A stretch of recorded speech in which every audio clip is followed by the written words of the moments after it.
చూడండి వాసన రోడ్డు మీదకి ఇదంతా చూస్తే మురిగిపోయిన చెత్త చెదారం, కొంచెం నీళ్లు, యువతల పగిలిపోయిన కోడిగుడ్లు, డస్ట్బిన్, విపరీతమైన వాసన వస్తా ఉంది. ఇక్కడ ఎన్ని రోజుల నుంచి ఉందో ఈ చెత్త తెలియని పరిస్థితి. మరి ఇల్లు పక్కన ఇల్లు, డీమార్ట్ పక్కనే డీమార్ట్, ఇదంతా శుభ్రం చేయాల్సిన అవసరం ఉంది. వాళ్ళ మున్సిపాలిటీ వాళ్ళు మరి ఏం శుభ్రం చేస్తున్నారో ఏం చేస్తున్నారో కూడా అర్థం కాని పరిస్థితి. ఇంత దారుణంగా ఉంది వాళ్ళ.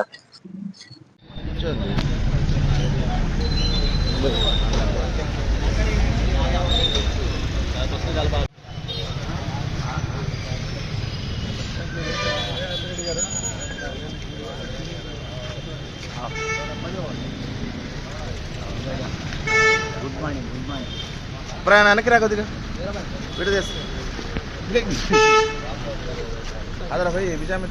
చెత్త తీసే కార్యక్రమం చేయరు. దీన్ని ఇట్లానే పెట్టేస్తే ఇన్ఫెక్షను, మరి అట్లానే ఈగలు, మొత్తం చిన్న వేస్ట్ ఫుడ్ మొత్తం కూడా ఇక్కడ పడేసే కార్యక్రమం. 10వ వార్డు అంటే మెయిన్ సిటీలో ఉన్న సెంటర్ పాయింట్. ఈ వార్డులో కూడా వీళ్ళు కనీసం చెత్త ఎత్తే కార్యక్రమం చేయరు. బాగున్నారా? ఎలా ఉంది వ్యాపారం? బాగా ఉందమ్మా వ్యాపారం? డీమార్ట్ పడిన తర్వాత మొత్తం వాళ్ళు లాగేసినట్టున్నారుగా. అవునా? రేట్లు తగ్గించి బాగా ఇది చేసేపాటికి అందరికి కిరాణా కొట్ల మొత్తం డౌన్ అయిపోయారు. మొత్తం ఎఫెక్ట్. అవును, కరెక్ట్. పల్లెటూరు వాళ్ళు కూడా వస్తున్నారు. ఈరోజు నర్సరావుపేట పట్టణంలోని 10వ వార్డులో గుడ్ మార్నింగ్ నర్సరావుపేట కార్యక్రమం నిర్వహించడం జరిగింది.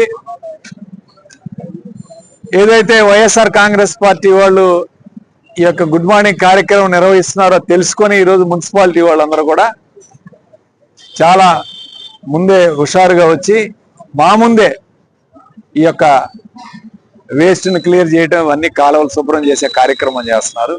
చాలా సంతోషం. కనీసం మేము వస్తున్నామనే భయంతో మీరు చేస్తున్నందుకు మాకు చాలా ఆనందంగా ఉంది. ఈ గుడ్ మార్నింగ్ నర్సరావుపేట కార్యక్రమం విజయవంతం అని చెప్పడానికి కారణం అదే. గత వారం 20వ వార్డులో చేశాం. 20వ వార్డులో ఉదయం చేస్తే మరుసటి రోజు ఉదయానికల్లా మొత్తం వార్డు అంతా క్లియర్ చేశారు. అదేవిధంగా ఈరోజు 10వ వార్డులో కూడా శానిటేషన్, డస్ట్బిన్లు ఇవన్నీ కూడా ఎత్తే కార్యక్రమం చేస్తున్నారు. చాలా సంతోషం. ఈ విధంగా కనీసం భయం అన్నా ఉంది మీకు, వైఎస్ఆర్ కాంగ్రెస్ పార్టీ నాయకులు వస్తారని. ఈ భయంతోటైనా శానిటేషన్ చేయాలని చెప్పి చేసినందుకు సంతోషంగా ఉన్నా అని చెప్పి ఈ సందర్భంగా వైఎస్ఆర్ కాంగ్రెస్ పార్టీ వాళ్ళు చెప్తా ఉన్నారు. అట్లానే ముఖ్యంగా ప్రధానంగా సమస్యలు పెన్షన్లు ఇచ్చే కార్యక్రమం, ఒక్క కొత్త పెన్షన్ కూడా ఈ ప్రభుత్వంలో శాంక్షన్ కాలేదు. ఇప్పటికీ కూడా తెలుగుదేశం పార్టీ వాళ్ళు వార్డుల్లో కానీ లేకపోతే ఇంటింటికి తెలుగుదేశం కార్యక్రమంలో కూడా కేవలం ఇచ్చిన పెన్షన్లే ఇచ్చారు. వాటిని సంతృప్తి పరుస్తూ ప్రజల చుట్టూ తిరుగుతున్నారు తప్ప ఎక్కడా కూడా కొత్త పెన్షన్ ఒక్కటి కూడా శాంక్షన్ కాలేదు ఈ ప్రభుత్వం. దాదాపు 2.5 సంవత్సరాలు కావస్తుంది. ముసలి వాళ్ళు చాలా మంది ఉన్నారు, 60 సంవత్సరాలు దాటిన వాళ్ళు, వితంతువులు చాలా, భర్త చనిపోయిన వాళ్ళు చాలా మంది ఉన్నారు, అట్లానే వికలాంగులు ఉన్నారు. వీళ్ళందరూ కూడా ఈరోజు చాలా బాధపడుతూ ఉన్నారు. గతంలో జగన్మోహన్ రెడ్డి గారు 3 నెలలకి 4 నెలలకి పెన్షన్లు రివైజ్ చేసేవాళ్ళు. కనీసం ఈ ప్రభుత్వ హయాంలో ఒక కొత్త పెన్షన్ కూడా ఇవ్వకపోవడం చాలా బాధాకరమైన పరిస్థితి. అదేవిధంగా తల్లికి వందనం నర్సరావుపేట నియోజకవర్గంలో దాదాపు 6,000 మందికి తల్లికి వందనం ఆగిపోయింది. అదేంటే కరెంటు బిల్లులు ఎక్కువ వస్తున్నాయి, లేదా ఇళ్ళు కొలతలు మారిపోయినాయి, 1000 అడుగులు దాటింది అని చెప్పి అనేక కారణాలతో కారు ఉంది. ఇలాంటి కారణాలతో దాదాపు 6000 మందికి నర్సరావుపేట నియోజకవర్గం తల్లికి వందనం ఆగిపోయినాయి. వీటన్నిటిని కూడా లిస్ట్ తీసుకున్నాం. కలెక్టర్ గారు అపాయింట్మెంట్ అడిగాం. నిన్న సెలవులో ఉన్నారు, ఈరోజు ఆదివారం కాబట్టి రేపు స్పందన కార్యక్రమంలో కాకుండా మంగళవారం స్పెషల్ గా దీని మీద కలెక్టర్ గారికి అపాయింట్మెంట్ కోరాం. ఖచ్చితంగా మంగళవారం కలెక్టర్ గారిని కలిసి వీటన్నిటిని కూడా ఇచ్చే కార్యక్రమం చేస్తాం. ఈ కరెంట్ ఎక్కువ వచ్చిన వాళ్ళు 3 నెలలు యావరేజ్ తీసుకున్నారు. ఎండాకాలంలో 3 నెలలు యావరేజ్ అంటే విపరీతంగా కరెంటు కన్జంప్షన్ పెరిగిపోతుంది. మేము అట్లాగా సంవత్సరం మొత్తం యావరేజ్ తీసుకోమంటున్నాం. యావరేజ్ తీసుకొని వీలైనంత అరువులు వాళ్ళకి అందించే కార్యక్రమం చేయాలని చెప్పి ఈరోజు వైఎస్ఆర్ కాంగ్రెస్ పార్టీ తరఫున మేము డిమాండ్ చేస్తున్నాం. అట్లానే మరి ప్రధానంగా ఏదైతే చంద్రబాబు నాయుడు ఇచ్చిన హామీలు ఉన్నాయో, గ్యాస్ సిలిండర్ కానీ సూపర్ 6 హామీలు, గ్యాస్ సిలిండర్ ఎవరికి చేరలా. ఈరోజు ఇంటింటికి తిరుగుతున్నాం. ఈరోజు గ్యాస్ సిలిండర్లు 1 సిలిండర్ తప్పితే మిగిలిన 5 సిలిండర్లు 6 సిలిండర్లు ఎవరికి కూడా అందించే కార్యక్రమం జరగలేదు. నిరుద్యోగ వృత్తి రాలేదు. ఉచిత బస్సు ఇస్తే ఆడవాళ్ళు కొట్టుకుంటున్నారు బస్సుల్లో, మగవాళ్ళకి సీట్లు లేవు. ఆడవాళ్ళు బస్సు ఎక్కడ పడితే అక్కడ ఆపాలని చెప్పి ఆపే కార్యక్రమంలో కండక్టర్ని మొన్న మేరీపూడిలో కండక్టర్ని కొట్టారు. నిన్న ఆర్టీసీ బస్ స్టాండ్ లో డిపోలో మరి ప్రయాణికుడు తాగి వచ్చి గొడవ చేస్తే కండక్టరు ఆర్టీసీ వాళ్ళు కొట్టడం జరిగింది. గొడవలు జరుగుతూ ఉన్నాయి.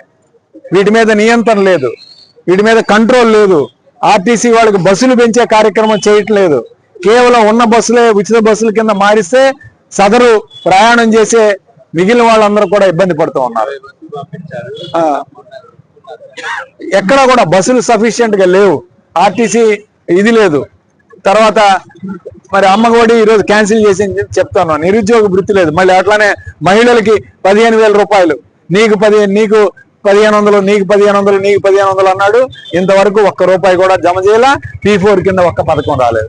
నర్సరావుపేటలో డ్వాక్రా కుంభకోణం జరిగితే ఇంతవరకు వెలికి తీసే కార్యక్రమం జరగల. ఇంతవరకు కొత్త లోన్లు ఇచ్చే కార్యక్రమం చేయట్లేదు. సూపర్ 6 అటకెక్కించే ముస్లింలు, మైనార్టీలకి, అట్లానే బీసీలకి, ఎస్సీలకి 50 సంవత్సరాలకి పెన్షన్ అన్నాడు. ఇంతవరకు దాని గురించి కూడా మాట్లాడలేదు. సూపర్ 6 కానీ సూపర్ 7 కానీ అటర్ ఫ్లాప్. ఈరోజు తెలుగుదేశం పార్టీ వాళ్ళు కూడా ఇంటింటికి తెలుగుదేశం పార్టీ ఎక్కడ కూడా ఇంటింటికి తిరగట్లేదు.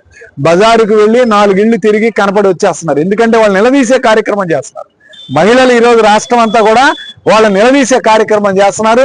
కాబట్టి ఎక్కడా కూడా ఇంటింటికి జరగట్లేదు. కేవలం ఆర్భాటం ప్రచారం తప్ప ఎక్కడా కూడా ఈ కార్యక్రమం జరగట్లేదని తెలియజేస్తూ ఖచ్చితంగా మళ్ళీ జగన్మోహన్ రెడ్డి గారికి ప్రజలు అవకాశం ఇవ్వడానికి సిద్ధంగా ఉన్నారు.